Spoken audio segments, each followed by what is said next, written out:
Alors, on a maintenant dans Photoshop CC la possibilité d'ouvrir des documents directement depuis les photos que l'on a synchronisées dans le cloud depuis Lightroom CC, le nouveau Lightroom CC j'entends. Donc si vous avez synchronisé des photos, par exemple ici j'ai Lightroom CC, ces photos font partie d'un album qui s'appelle Scotland 2017, donc mon voyage en Écosse. Donc ces photos sont bien dans le nuage, on voit synchronisé, sauvegardé, donc ça c'est présent hors ligne sur mon disque dur évidemment, et c'est aussi présent dans le nuage sur mon abonnement Creative Cloud, sur mon espace de stockage Creative Cloud. Si je vais dans Photoshop CC 2018, j'ai ici la liste des derniers documents que j'ai ouverts et j'ai ici photo LR.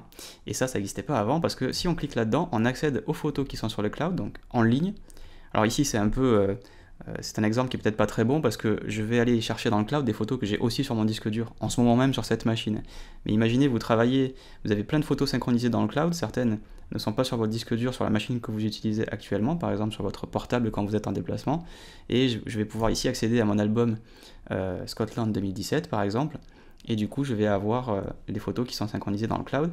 Par exemple cette photo ici est un format brut, si je vais là-dedans, cette photo de la plage ici, je vais aller chercher les informations, c'est un DNG qui a été assemblé en HDR.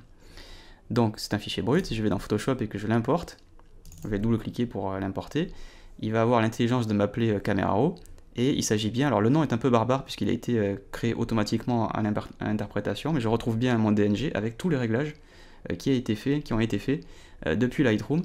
Si par exemple je regarde ici exposition plus 0,30, ton clair moins 100, si vous voulez on peut aller dans Lightroom, prendre cette image, aller dans l'édition, et on va retrouver, voilà, exposition moins 0,30, haute lumière, moins 100. Donc tout ce que vous faites ici est synchronisé en temps réel dans le nuage, dans le Creative Cloud, et quand vous l'ouvrez dans Photoshop, sur une autre machine par exemple, vous allez retrouver exactement les mêmes réglages. Donc tout est synchronisé en permanence. Si maintenant je fais par contre une modif ici, c'est une copie qui s'est ouverte, donc ça ne sera pas synchronisé dans le nuage. Ouais, c'est assez important de le mentionner. Vous ouvrez dans Photoshop, vous importez, vous partez de ça pour faire un autre document. Photoshop ne sert pas à éditer des photos qui vont ensuite repartir dans Lightroom, d'accord? Donc c'est juste un moyen d'entrer dans Photoshop, mais c'est une copie qui est créée.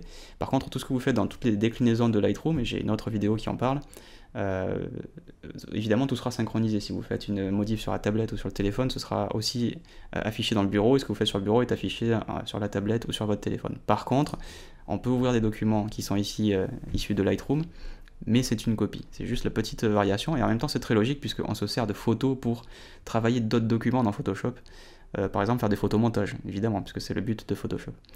L'autre truc qui est assez intéressant quand on va dans les fichiers, c'est qu'on va pouvoir utiliser ici la fonction recherche, et on va pouvoir utiliser par exemple des recherches intelligentes comme par exemple je vais ici taper beach qui veut dire plage, et je vais avoir les recherches qui correspondent à la plage dans mes photos Lightroom qui sont dans le nuage. Encore une fois, il faut qu'elles soient synchronisées en ligne.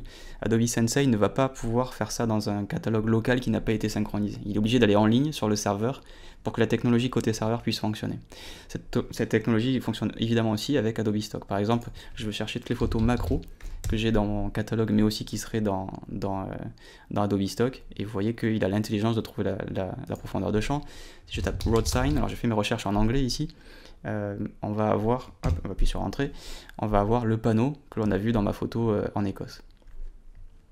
Donc si je fais par exemple une recherche, ici on va taper personne, et je vais avoir une photo de personne, donc on peut évidemment faire ces recherches aussi en français, rassurez-vous.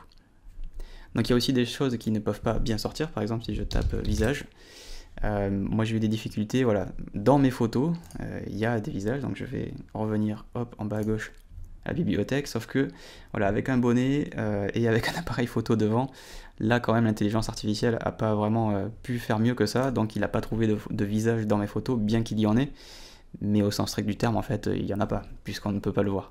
Donc voilà, vous pouvez faire vos recherches directement depuis Photoshop, et ça ira aussi donc parcourir les photos qui sont synchronisées dans Lightroom, et donc il va vous les ramener, utiliser les réglages et en faire une copie pour que vous puissiez continuer votre travail, par exemple dans un PSD, et ça c'est quand même assez pratique si vous travaillez avec beaucoup de fichiers bruts qui ont été modifiés dans Lightroom.